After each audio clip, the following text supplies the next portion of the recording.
আগে ঠিকাদারদের কমিশন নিতেন শুধু নেতারা, এখন তার ভাগ পান সাধারণ মানুষও। ঠিকাদারদের থেকে কাটমানি নেওয়ার বিস্ফোরক স্বীকারোক্তি করেছেন শওকত মোল্লা। ভাঙড়ে কম্বল বিতরণ কর্মসূচিতে গিয়ে ক্যানিং পূর্বের তৃণমূল বিধায়ক বলেছেন, আগে পঞ্চায়েত সমিতিতে একটা সময় ঠিকাদারদের থেকে টাকা তুলে কোনো এক ব্যক্তি বাড়ি নিয়ে যেতেন, এখন আর সেটা হয় না। যদি 5 পয়সাও কমিশন হয় সেটা গরিব মানুষদের মধ্যে বিলিয়ে দেওয়া হয়। তিনি আরো বলেছেন, এই কম্বল বিতরণ কর্মসূচিতে খরচ হয়েছে কমিশনের টাকা, যার জবাব দিতে সময় নেননি ভাঙড়ের তৃণমূল নেতা আরাবুল ইসলাম। তিনি বলেছেন, শওকত মোল্লার স্ত্রী, শালা, শাশুড়ি কন্ট্রাক্টর। এমন কথা বলতে লজ্জা হওয়া উচিত শওকত মোল্লার। জেলা থেকে কোটি কোটি টাকার কাজ এনে রাস্তা না করে টাকা তুলেছেন, তার মুখে এমন কথা মানায় না।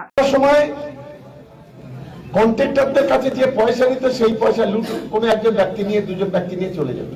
এখন আর সেটা হয় না। আমরা সেখান থেকে যদি 5 পয়সা কমিশনই হয় কারো কাছ থেকে, সেটা আমরা গরিব মানুষের মধ্যে কিছু না কিছু কিনে দিই। যে ক্যানিং এর ভদ্রলোক তারা টোটাল ফ্যামিলি কন্ট্রাক্টারি করছে আর কোটি কোটি সরকারের টাকা, কোটি কোটি টাকা আত্মসাৎ করছে। আজও তিনি বলেছেন যে টাকা আমরা নিই, কম্বল কিনবো। 1 লক্ষ টাকার কম্বল কিনলে 10 লক্ষ টাকা তুলবে, 9 লক্ষ ওনার পকেটে যাবে আর 1 লক্ষ টাকার কম্বল কেনা হবে। আমি একাধিক প্রমাণ আমি নিজে হাতে বলবো, গেঞ্জি কেনার নাম করে লক্ষ লক্ষ টাকা তুলেছে, আত্মসাৎ করেছেন উনি।